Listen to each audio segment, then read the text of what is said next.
Now today we solve exercise 1C.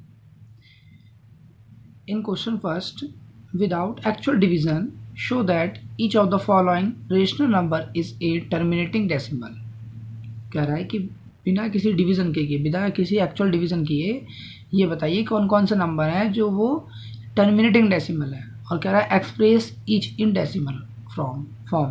तो उसके बाद हमें क्या करना है, उसको एक्सप्रेस भी करना है डेसिमल फॉर्म में. Let us talk about question number first. In question number first 22/2⁻³ multiplied by 5⁻². Decimals number in the denominator of decimal number 2 and 5 or 2 or 5 both are present, then the number becomes a decimal number. अगर किसी decimal number के denominator में 2 की powers या 5 present होते हैं या 2 और 5 दोनों प्रेजेंट होते हैं तो वो क्या होता है, वो परफेक्ट डेसिमल आता है, टर्मिनेटिंग नंबर आता है. कुछ एग्जाम्पल के थ्रू उसको क्लियर कर लेते हैं. जैसे कि अगर मान लें नीचे है कहीं 1/2 लिखा हुआ है तो 1/2 का मीनिंग हो गया 0.5, तो डेसिमल नंबर हो गया. अगर कहीं पर लिखा हुआ है 1/4 मीन्स 1/2², तो उसका मतलब क्या हो गया 0.25. और एग्जाम्पल्स लेते हैं. 1/5 लिखा हुआ है केवल, तो क्या आ गया हमारे पास 0.20. एंड 1/10 लिखा हुआ है, ये 3/10 लिखा हुआ है तो आगे 0.3. तो ये 3/10 वाले केस में क्या है 1/2 × 5 है, दोनों की पावर क्या है 1 है. और जब दोनों में 2 और 5 दोनों प्रेजेंट होता है तो डेफिनेटली डेसिमल प्लेस आता ही आता है. तो क्वेश्चन में हमने फर्स्ट क्वेश्चन में है 23/2⁻³ multiplied by 5². तो कह रहा है कि show that each of the following rational number is a terminating. अब यहाँ पर आप नोट करेंगे 2⁻³ है और यहाँ पर है 5² एक पावर का डिफरेंस है. तो हमने उसको पावर को इक्वल करने के लिए 10 बनाने के लिए नीचे क्या बनाएंगे 10 बनाएंगे, जिससे कि ज़्यादा से ज़्यादा आसान हो उसे सॉल्व करना. तो हमने क्या किया, इसमें 5 से मल्टीप्लाई और 5 से डिवाइड करी. We can multiply by 5 in numerator and denominator also. Then results will come 115 in denominator 2 into 5⁻3. 115/10⁻3 that is equal to 115/1000. When we remove the 0 of denominator, then point will come as 0.115. That is a terminating decimal. Hence now we can write as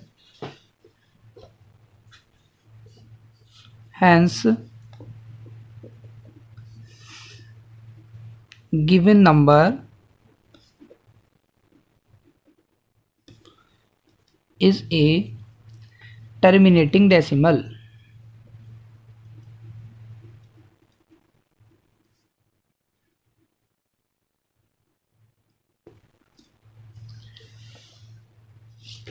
Now part third. 171/800. In denominator, the prime factorization of denominator are as follows: 2 into 2 into 2 into 2 into 5 into 5. We can group of 2 and 5 which is equal to 100. 2 5s are 10, 2 5s are 10, 10 10s are 100, and divide 171 by extra 8, that gives 21.375/100.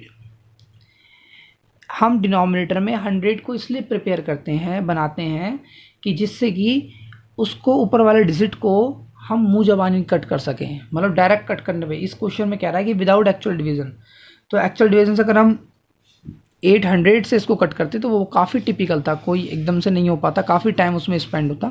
तो हमें वो form का use करना है जिससे कि बहुत आसानी से क्या हो सके, कट हो सके। तो हमने इसको अगर इसके फैक्टर कर लिए, 2 की पावर में चेंज कर लिया, 8 आया, एक 100 का अलग ग्रुप बना लिया, क्योंकि यहाँ पे 2 5s हैं तो 2 2 के साथ होने चाहिए वो, तो हमने इसका अलग ग्रुप बना लिया और पहले 100 से इसको डिवाइड कर दिया, 21.375 है। उसके बाद 100 को रिमूव करके पॉइंट को यूज़ कर सकते हैं। तो 100 रिमूव करेंगे, पॉइंट शिफ्ट करेगा 1 और 2 प्लेसेस पर। इसको हम दूसरे पहले वाले मेथड से भी कर सकते हैं, हमने पहले किया था। तो वही ये फैक्टर किए थे हमने, उसको लिख सकते हैं factor 2 to the power 5 into 5 square. जहाँ से भी छोटा और आसान पड़ेगा वही मेथड करना है, दोनों सही हैं। तो 171 को मल्टीप्लाई करेंगे 5 टू द पावर 3 से और डिवाइड भी कर देंगे किससे, 5 टू द पावर 3 से। तो 5 टू द पावर 3 से डिवाइड किया तो 5 टू द पावर 3 प्लस 2 हो गया 5 to the power 5, and in nominator 5 to the power 3 will come. Then 171 multiply by 125 upon in this make pairs of 10, that is equal to 2 into 5 to the power 5. 2 5s are 10, 10 multiply 10 multiply 10 multiply 10 multiply 10, 171 की multiply कर देंगे 125 के साथ, हमारे पास result आ जाएगा ये। उसके बाद इसको पॉइंट को 0 रिमूव करके पॉइंट हमारे पास आ जाएगा, 0.21375 is your answer.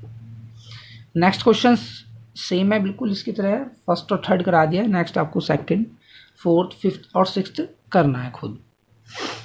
Question number 2, in question number 2 says that without actual division show that each of the following rational number is non-terminating repeating decimal।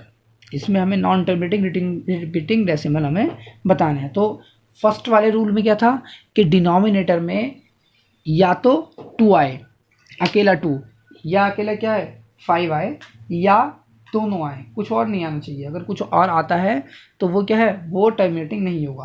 तो उसी तरह उसी रूल का यूज़ करते हुए हमें लिखना है, क्योंकि नीचे वाले में क्या है, टू वाले क्वेश्चन में हमें नॉन टर्मिनेटिंग बताना है। तो अगर 2 के अलावा कुछ आता है या 5 के अलावा कुछ आता है या इन दोनों के अलावा कुछ आता है तो इट मीन्स वो नॉन टर्मिनेटिंग डेसिमल नंबर है। In question in part first 11 upon 2 to the power 3 multiply 3 to the power 1। अब इन दोनों में से ये तो कोई कट नहीं हो रहा, ठीक है ना, तो हम ये लिख देंगे इसमें none of 2 and 3, none of 2 and 3, मतलब 2 and 3 किसी में से भी आर फैक्टर ऑफ 11। तो इन दोनों में से इसका कोई फैक्टर नहीं है तो ये कट भी नहीं होगा। So the given rational number is in simplest form, जब उसे सिंपलेस्ट फॉर्म में लिखेंगे तो ये आएगा हमारे पास 2 to the power 3 multiply by 3 to the power 1 denominator की, और वो है not equal to 2 to the power m into 5 to the power n के। अब वो क्यों, देखो ये प्रॉपर्टी थी, क्लियर कर दूंगा ये प्रॉपर्टी। कोई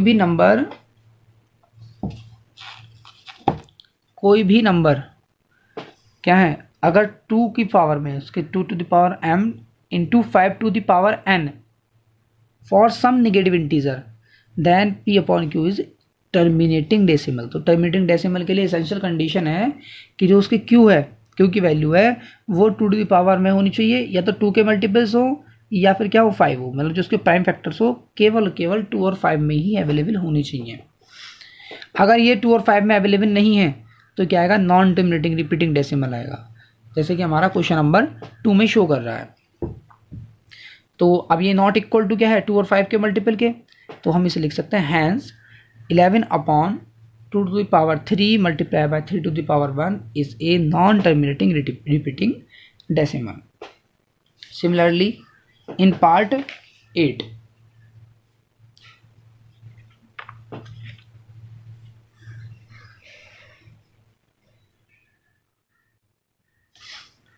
64 अपॉन 455, ओ 455 के फैक्टर्स कर लेंगे, 5 इंटू 7 इंटू 13 आते हैं, फिर लिख देंगे, क्योंकि कोई भी इसमें फैक्टर देखिए ये क्या है, इवन फैक्टर्स हैं, सॉरी ऑड फैक्टर्स हैं, और 64 के जो फैक्टर्स है वो क्या है, इवन है ना। तो जो फैक्टर्स ये ऑड है ये इवन है, तो ये फैक्टर ऐसे हो ही नहीं सकते कि इवन फैक्टर ऑड फैक्टर को सारे के सारे कट करें। 13 के टेबल में 64 आएगा, नहीं आएगा, नहीं आएगा। 7 के टेबल में नहीं आता, तो ये सभी क्या है, 5 के टेबल में 64 आ ही नहीं सकता, क्योंकि इसके लिए रूल है एंड में 0 या 5 होना चाहिए। So none of the 5, 7 and 3 are the factor of 64. So the given rational number is in simplest form 5 to the power 1, 7 to the power 1, 13 to the power 1 is not equal to 2 to the power m multiplied 2 to the power n. Hence 64 upon 445 is a non-terminating repeating decimal. Similarly इसके other part भी होंगे, कोई clear ना हो तो आप clear कर सकते हैं। Next question, express each of the following as a fraction in simplest form. Express each of the following as a fraction in simplest form. तो इसको सिंपलेस्ट फॉर्म में हमें इसको क्या करना है, फ्रैक्शन करना है। ये क्वेश्चन आपने 9th में भी किए होंगे। चेंज करना है, इन्हें फ्रैक्शन की फॉर्म में चेंज करना है। फिर मैं एक बार और एक्सप्लेन कर देता हूँ, वैसे आपने सब 9th में कर रखे हैं ये।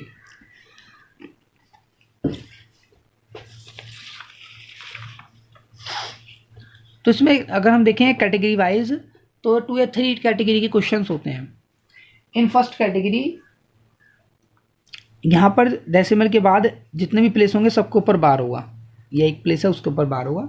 इन सेकंड कैटेगरी एक प्लेस को छोड़ करके फिर दूसरे प्लेस पर बार होगा। जैसे मान लिया अब 3 यहाँ पे 1 2 3 आता, तो उसमें हम एक प्लेस पर क्या कर देते उसमें बार को यूज़ कर लेते। इस तरह सकता है 1.235 बार, ठीक है।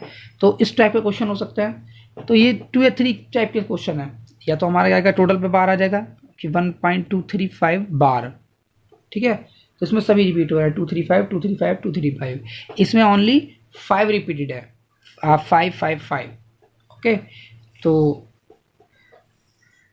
We solve first type of question. Let कर लेंगे इसको, let x equal to 2.4 bar,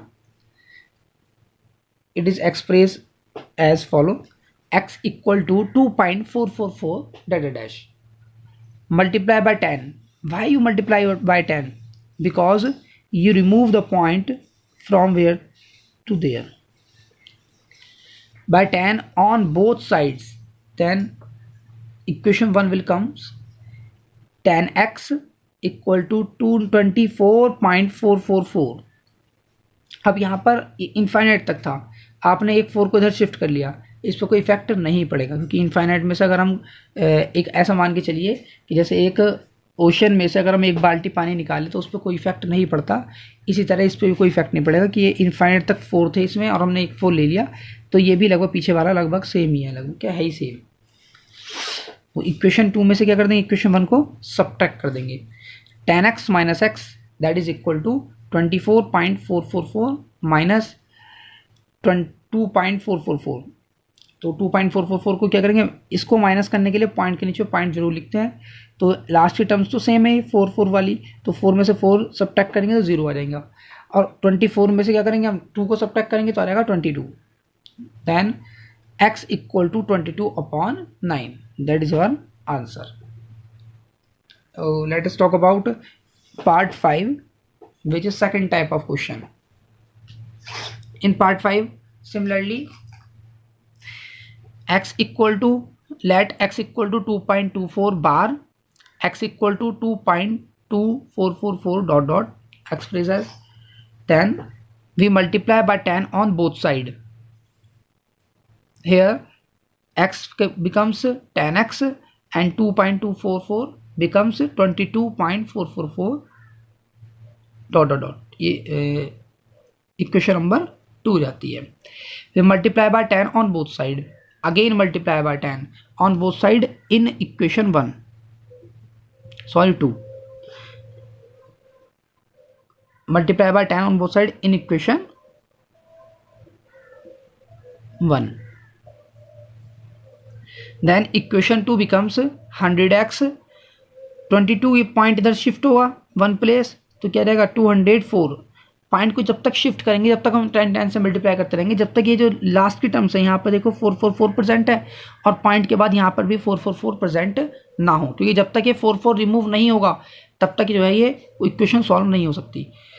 now 100x minus 10x that is equal to 224.444 minus 22.444। 90x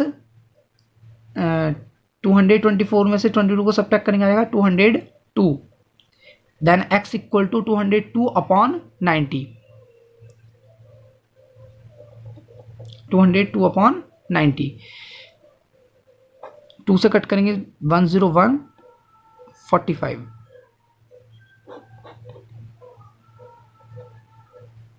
then x will comes 101 upon 45, that is your answer. Rest of questions are same, so you can complete in your notebook. If any doubt in any question of exercise 1C, you can talk me on WhatsApp or send the problem question on WhatsApp. I will send the solution of this question on WhatsApp.